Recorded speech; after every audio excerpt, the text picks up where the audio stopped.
La la la la, la la la la la la la la la, la la la la la la la la la, la la la la la la la.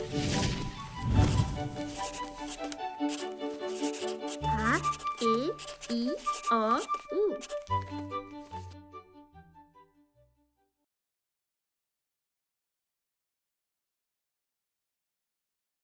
Agora chegamos à performance com divisão de naipes. Nessa etapa, eu compartilharei com vocês a performance que eu realizei em uma formação que ministrei para professores. Os professores participantes executaram o arranjo que foi organizado.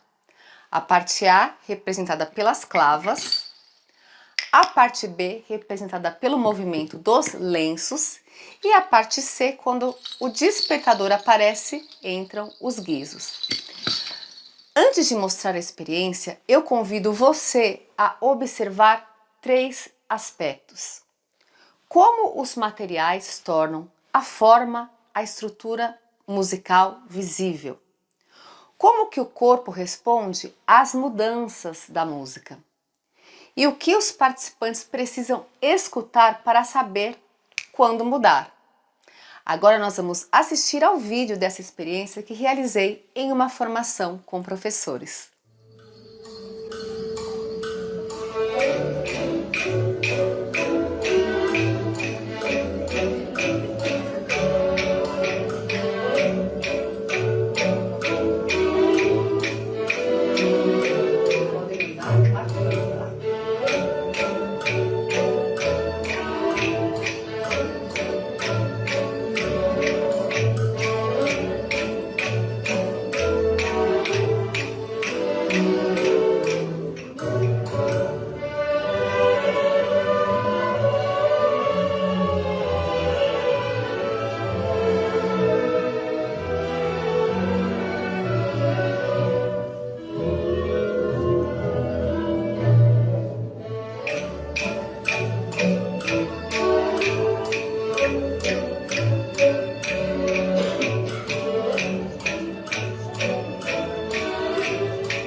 O que aconteceu nessa performance? Os participantes não estavam apenas manipulando materiais.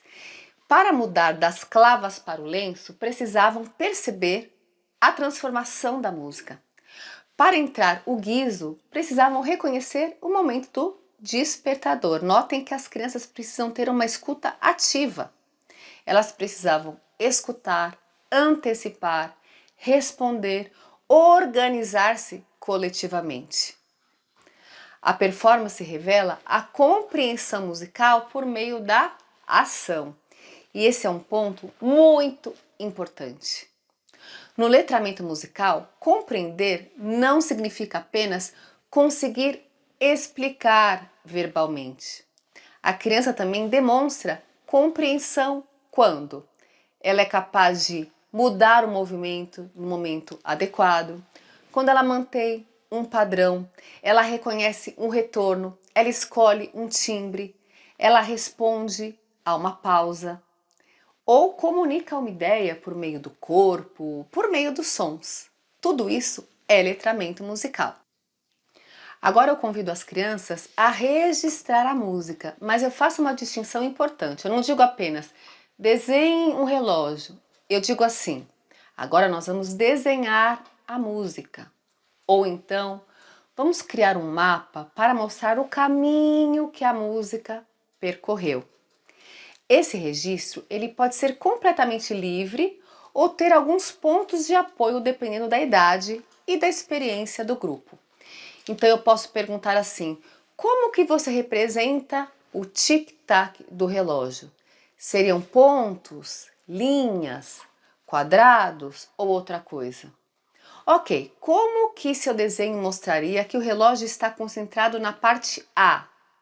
E na parte B da música? Como é que você representaria a parte em que a música muda? Que tipo de linha combina com a parte em que o relógio sonha, fica olhando a música linda que ele escutou? Ok, como mostrar o retorno do relógio? Como representar, através do desenho, a surpresa do despertador?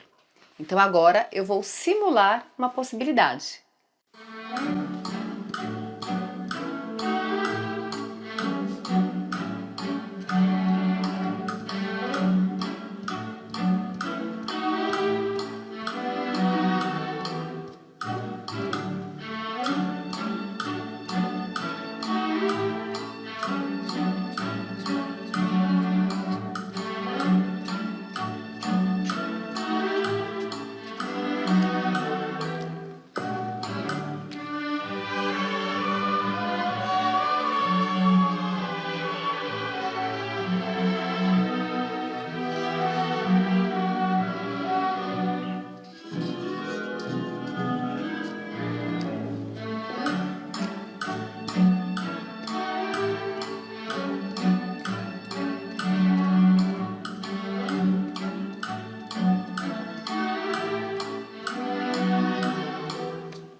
Após o desenho, é importante a criança ter espaço para refletir e justificar suas escolhas.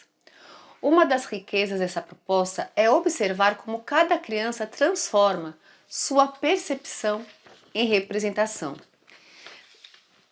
De acordo com Reggio Emilia, a documentação não é apenas guardar uma produção bonita, é uma forma de tornar a aprendizagem visível. E por isso, depois do desenho, nós conversamos. Então eu pergunto: conte para nós sobre o seu mapa. Onde começa a música? Onde que ela muda? Onde a primeira ideia volta? Por que você escolheu esse símbolo para representar o despertador do relógio? Então, nesse momento, a criança passa da experiência para a representação e da representação para a linguagem verbal. Então ela organiza seu pensamento, ela explica escolhas, ela constrói relações. E isso também é letramento musical. O desenho nesse contexto, ele funciona como uma forma de pré-escrita musical. Então, antes de utilizar uma notação convencional, a criança compreende que os sons, o silêncio, os movimentos e a organização da música podem ser registrados. Aí mais tarde, a escrita musical tradicional encontrará um terreno cheio de significado. Quando nós falamos de letramento, nós falamos também de oferecer oportunidades onde a criança possa fazer escolhas. Então, o criar, ele é muito presente nessa abordagem. A criação, ela não precisa significar abandonar a obra e compor uma música completamente nova. Em uma proposta inspirada em Orff, a criação ela pode nascer daquilo que já foi vivido. Por isso, eu proponho um novo desafio. Eu posso perguntar para as crianças, será que existe apenas uma maneira de contar essa história musical do relógio? Podemos dividir as crianças em pequenos grupos. Cada grupo recebe alguns instrumentos, objetos ou possibilidades de movimentos. E o desafio é manter a organização geral da obra, mas criar uma nova interpretação.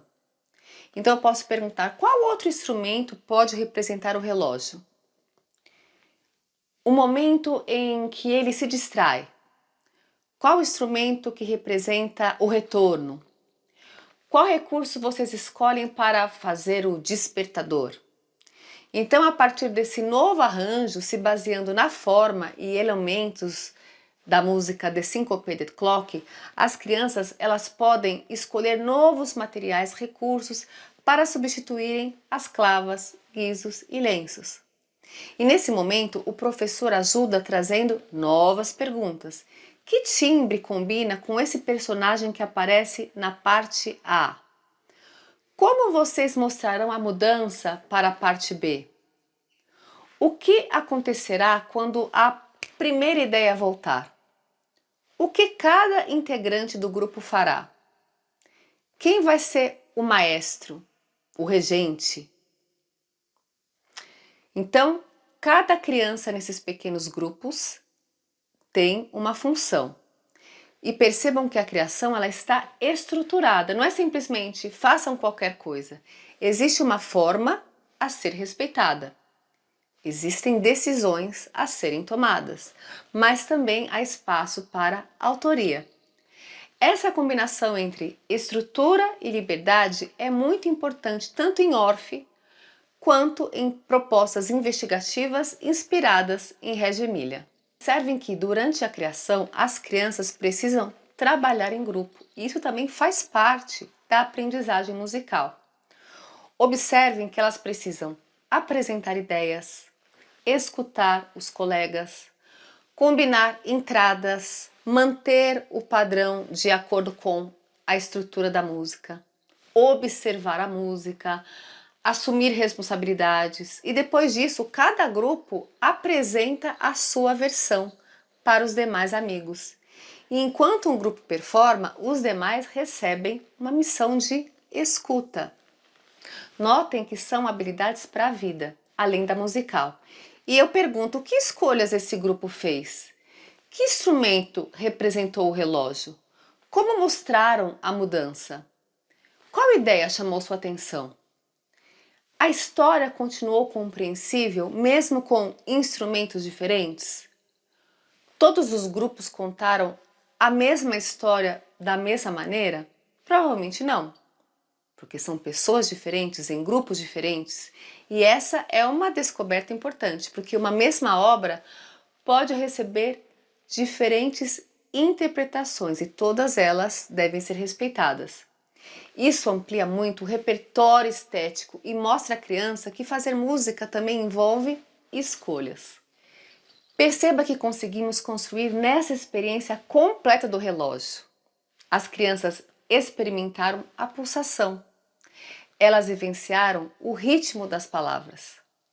Elas perceberam a diferença entre som e silêncio. Elas entraram em uma narrativa. Elas escutaram uma obra de qualidade. Elas investigaram possibilidades sonoras. Usaram percussão corporal. Exploraram movimentos. Escolheram instrumentos e recursos. Participaram de uma performance.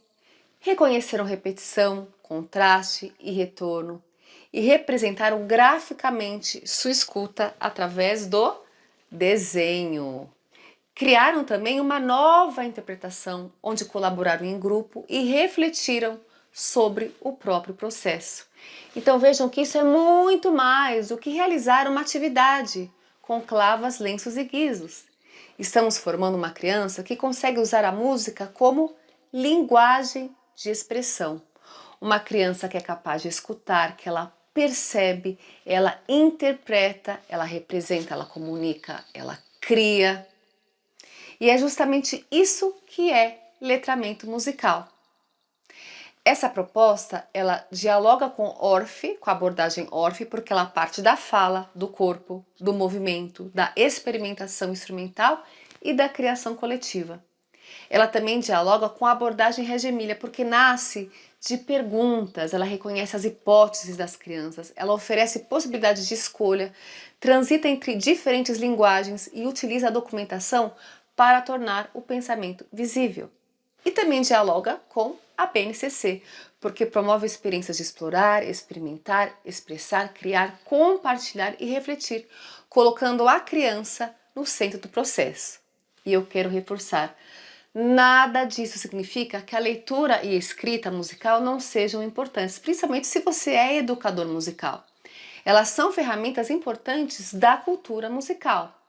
Mas existe uma ordem que favorece a construção de sentido. Na linguagem verbal, a criança ela escuta histórias antes de analisar as letras. Ela conversa antes de estudar a gramática.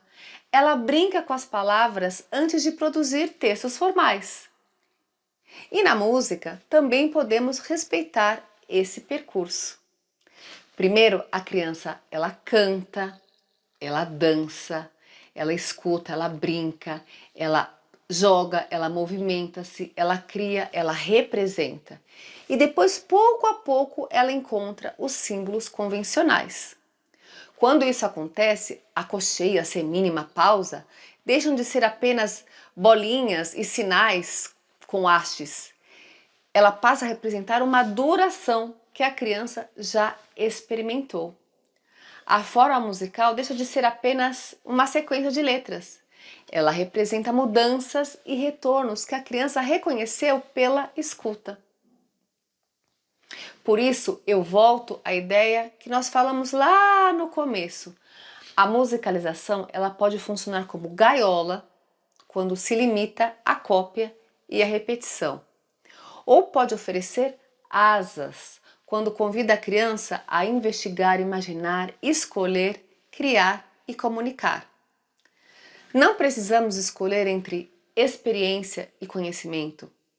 Nós precisamos sim organizar o percurso da aprendizagem.